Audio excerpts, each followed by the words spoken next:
جی وعلیکم السلام ورحمۃ اللہ وبرکاتہ۔ محترم بھائی نے لکھا جی شیسا کیا برہنہ حالت میں نہاتے ہوئے وضو کیا جائے تو وہ ہو جائے گا یا نہیں، جیسا کہ غسل کرتے ہوئے یا کیا جاتا ہے؟ محترم بھائی اس کے لیے بس اتنی بات یاد رکھیں کہ جو بندہ غسل کرتا ہے تو غسل والا وضو وہ اس کو کفایت کر جائے گا۔ شرط یہ ہے کہ اس کا ہاتھ ڈائریکٹ شرمگاہ کو ٹچ نہ ہو۔ اگر ہاتھ شرمگاہ کو ٹچ ہو جائے تو وضو ختم ہو جاتا ہے جی، جیسا کہ صحیح حدیث وہ بسرا وغیرہ والی موجود ہے رضی اللہ عنہ۔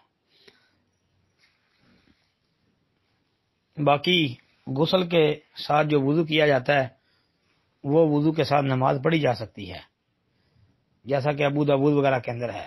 نبی علیہ الصلوۃ والسلام کے متعلق عائشہ رضی اللہ تعالیٰ عنہ کا بیان ہے۔ بس یہ یاد رکھیں کہ شرمگاہ کو ہاتھ ٹچ نہ ہو ڈائریکٹ بغیر کپڑوں کے، تو پھر وضو رہے گا، ورنہ وضو ختم ہو جائے گا۔